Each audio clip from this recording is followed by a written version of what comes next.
नमस्कार, मैं हूं अंकुर और आप देख रहे हैं सत्य हिंदी। एक नजर डाल लेते हैं अब तक की सुर्खियों। असम के मुख्यमंत्री हिमंत बिस्वा शर्मा ने कांग्रेस नेता राहुल गांधी को आधुनिक जिन्ना कहकर उन पर हमला तेज कर दिया है। हेमंत शर्मा ने कल गांधी पर पाकिस्तान में भारत द्वारा किए गए सर्जिकल स्ट्राइक का सबूत मांगने के लिए हमला किया था। शर्मा ने उत्तराखंड की एक चुनावी रैली में कहा था कि क्या हमने आपसे कभी पूछा है कि क्या आप वाकई राजीव गांधी के बेटे हैं या नहीं।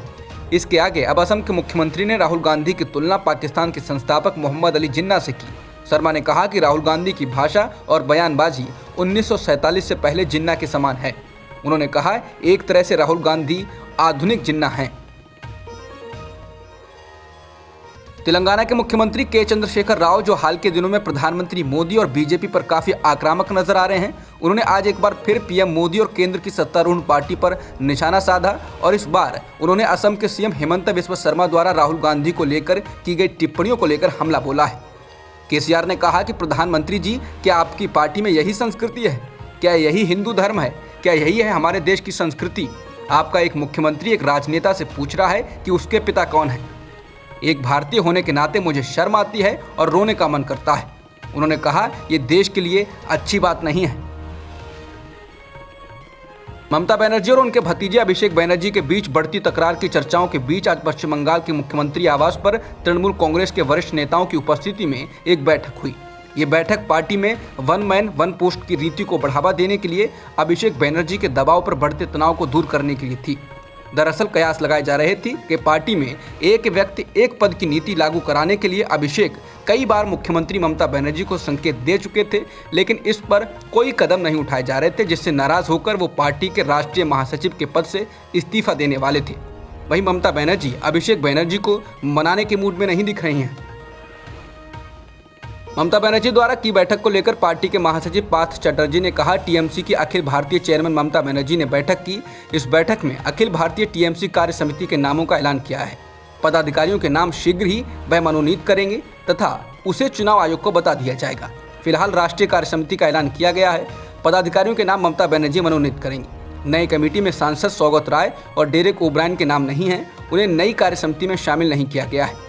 कमेटी में अन्य राज्य से केवल यशवंत सिन्हा और राजेश त्रिपाठी हैं। अन्य राज्यों के कई प्रतिनिधि इसमें नहीं हैं। मीडिया रिपोर्ट्स के अनुसार चुनावी रणनीतिकार और पश्चिम बंगाल के चुनाव में ममता बनर्जी के लिए चुनावी ताना बाना बुनने वाले प्रशांत किशोर और ममता बनर्जी के बीच भी सब कुछ ठीक नहीं है। शुक्रवार को टीएमसी के नेता चंद्रमा भट्टाचार्य ने आरोप लगाया कि प्रशांत किशोर की टीम ने उनके सोशल मीडिया अकाउंट का गलत इस्तेमाल किया है।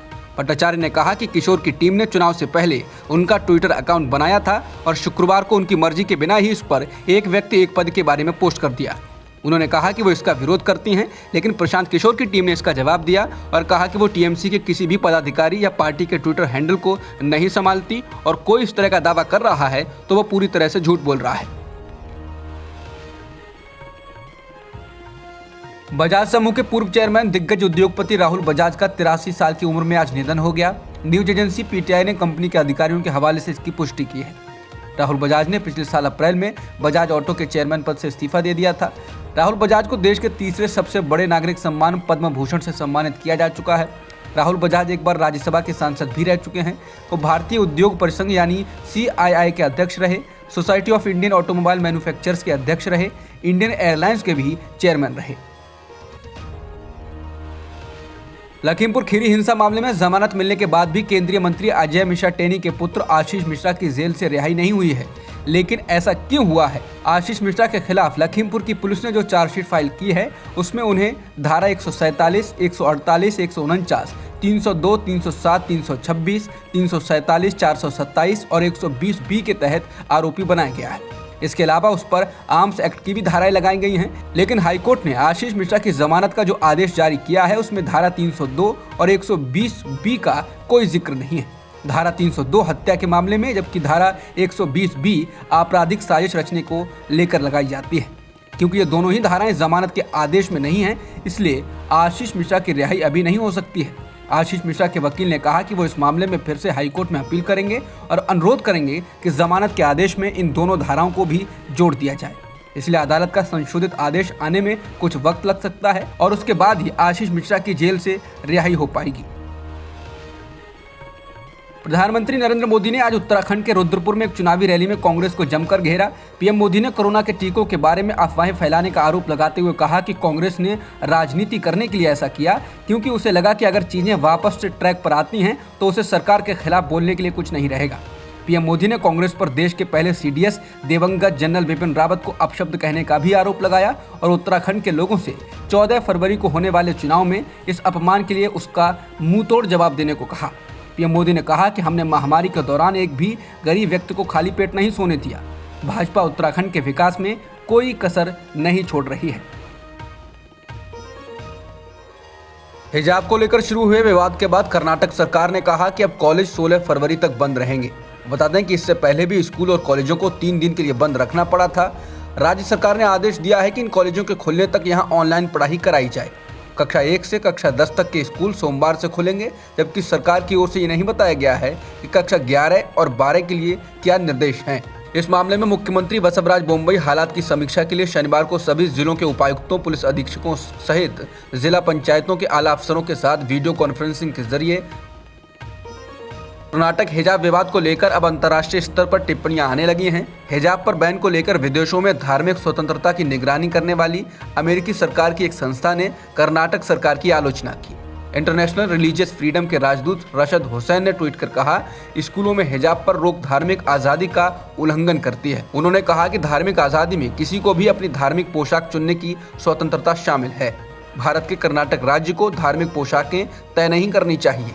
स्कूलों में हिजाब पर प्रतिबंध धार्मिक स्वतंत्रता का उल्लंघन करती है, ये महिलाओं को हाशिए पर डालता है।